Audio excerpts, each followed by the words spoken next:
নমস্কার, আমি অসীম কর্মকার।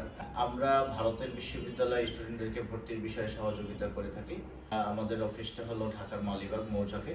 তো আমরা এখন এই মুহূর্তে কথা বলবো একটা স্টুডেন্টের বাবা, যে গত ৩-৪ মাস আগে ইন্ডিয়াতে গিয়েছে, ওরকম স্টুডেন্টের বাবা আমাদের অফিসে এসেছে। তো ওনার সাথে কথা বলবো। তো দেখি ওনার সাথে একটু পরিচয় হয়। নমস্কার, আমি পরীক্ষিত চন্দ্র মাঝি, গুজরাটে পারুল ইউনিভার্সিটি অধ্যয়নরত প্রমিতা মাঝির বাবা। আপনার মেয়ে তো ইন্ডিয়াতে পাঠালেন। হ্যাঁ। ইন্ডিয়ার ইউনিভার্সিটিতে, পারুল ইউনিভার্সিটিতে ভর্তি হয়েছে কম্পিউটার ইঞ্জিনিয়ারিং। হ্যাঁ, আপনি কিভাবে আমাদের সন্ধান পেলেন এবং কিভাবে আপনি অ্যাডমিশনের প্রসিডিউরটা করেন, এটা যদি একটু ডিটেইলস বলতেন। আমি ফেসবুকে এরকম একটা অ্যাড দেখে যোগাযোগ করি আপনাদের সাথে, বিশেষ করে মৃদুলার সাথে যোগাযোগ হলো। হওয়ার পরে আমার মেয়ের সাথেও যোগাযোগ করলাম। যোগাযোগ করার পরে আপনাদের সাথে এখানে আমি সরাসরি এসে আলোচনা করে সিদ্ধান্ত নেই। আমি সব কিছু বিবেচনা করেই দেখলাম যে মোটামুটি পারুল ইউনিভার্সিটিটা বেস্ট এবং আমার মেয়েরও খুব পছন্দ। আচ্ছা। তো এখানে এসে অ্যাডমিশন নেওয়ালাম। তারপরে তো গেল, দিয়েও তো ভালোই আছে, খুবই ভালো আছে বলবো। বিশেষ করে হোস্টেল এবং ওইখানকার পরিবেশ অত্যন্ত ভালো এবং মেয়েদের জন্য একটি আদর্শ ইউনিভার্সিটি। বিশেষ করে হোস্টেলের যে ম্যানেজমেন্ট, এটা মেয়েদের জন্য খুবই ভালো। এটা আমার মেয়ের ভাষ্য।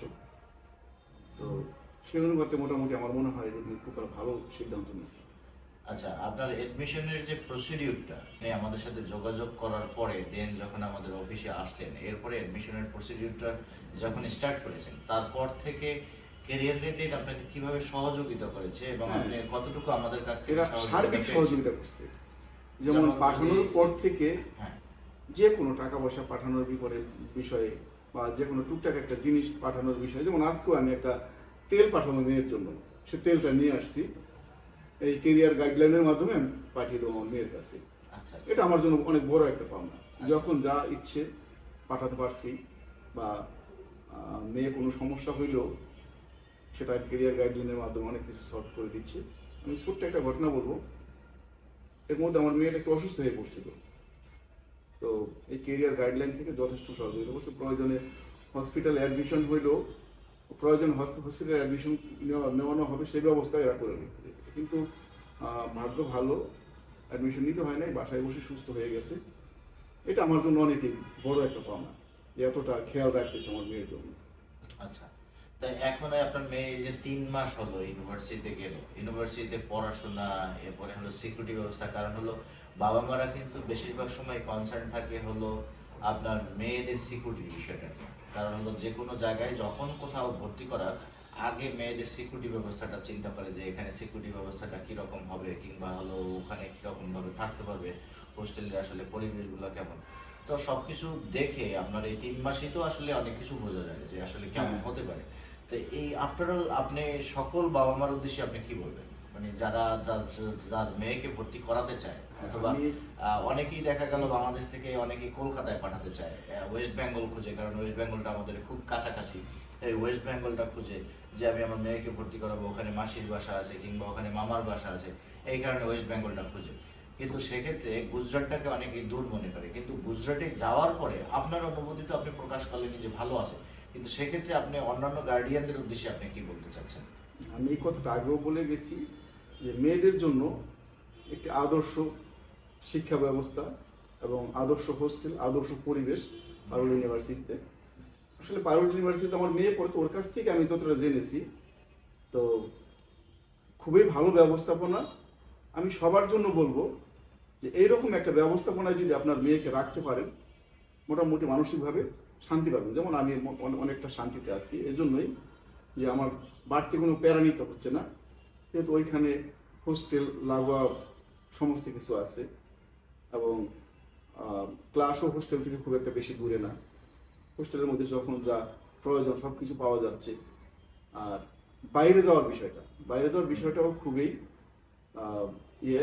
সেখানে ইচ্ছে করলেই একটা মেয়ে বাইরে যেতে পারতেছে না গার্ডিয়ান অনুমতি ছাড়া। দেশের ফোন করে অনুমতি নেয়? হ্যাঁ, আমার কাছ থেকে অনুমতি নেয়। কিভাবে? যেমন অনেক সময় ফোন করে নেয়, অনেক সময় মেসেজের মাধ্যমে আমি অনুমতি দেওয়ার পরে আমার মেয়েকে বাইরে যাওয়ার অনুমতি তারা দেয়। আচ্ছা আচ্ছা, তার মানে মেয়েরা কখনোই ইউনিভার্সিটির ক্যাম্পাসের বাইরে যেতে পারে না, ইচ্ছা করলে বাইরে যেতে পারে, গার্ডিয়ানের অনুমতি এটা প্রয়োজন হয়। যাই হোক, তো এখন আমরা আলোচনা করলাম আমাদের একটা student computer science and engineering এ ভর্তি হয়েছে 2024-25 শিক্ষাবর্ষে, এবং এই মেয়েটা বাংলাদেশে পড়াশোনা করেছে, ওর বাসা হলো নারায়ণগঞ্জে। ও ডক্টর মাহবুবুর রহমান মোল্লা কলেজ থেকে এসএসসি কমপ্লিট করার পরে এখন ইন্ডিয়াতে কম্পিউটার সায়েন্স অ্যান্ড ইঞ্জিনিয়ারিং এ আর্টিফিশিয়াল ইন্টেলিজেন্সে পড়াশোনা করে। সো আপনারা স্টুডেন্টের বাবা মোটামুটি 3 মাস পরে আমাদের অফিসে আরেকবার আসছে অন্য একটা কাজের জন্য, মেয়ের জন্য তেল পাঠাবে। তো অ্যাকচুয়ালি হয় কি, আমরা যখন কারোর সাথে কথা বলি, তো কথা বলার পরে যখন স্টুডেন্টরা প্রথম অবস্থায় যখন রিভিউ একটা দেয়, যে তখন মনে করে যে স্টুডেন্টরা এখন পর্যন্ত যায় না, ওই রিভিউটা ভালো হতে পারে, খারাপ হতে পারে, কিংবা ওখানে যাওয়ার পরে কিরকম হতে পারে। কিন্তু এই রিভিউটা কিন্তু অরিজিনাল একটা রিভিউ। আপনারা বুঝতে পারবেন যে এখানে কিন্তু স্টুডেন্টের বাবা তার ফিলিংস বলছে যে একটা মেয়ে ওখানে অলরেডি 3 মাস পড়াশোনা করছে, এখন যদি সে ভালো না হতো, ওখানে যদি মেয়ের পরিবেশটা ভালো না হতো, কিংবা মেয়ে যদি ভালো না থাকতো, তাহলে আমি কিন্তু তাকে লাখ টাকা খরচ করেও তাকে একটা পজিটিভ রিভিউ দেওয়াতে পারতাম না। তা সে কিন্তু ভালো পেয়েছে বিধায় কিন্তু আমাদের সাথে এখনো যোগাযোগ রাখতেছে, এখনো যোগাযোগ রেখে কিন্তু সে বলতেছে যে ওখানে আমার মেয়েটা ভালো আছে।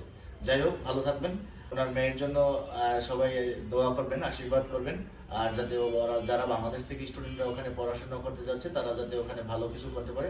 আর ক্যারিয়ার গাইডলাইন আপনাদের সহযোগিতার জন্য সবসময় থাকবে, সবসময় ছিল এবং সামনের দিকেও থাকবে।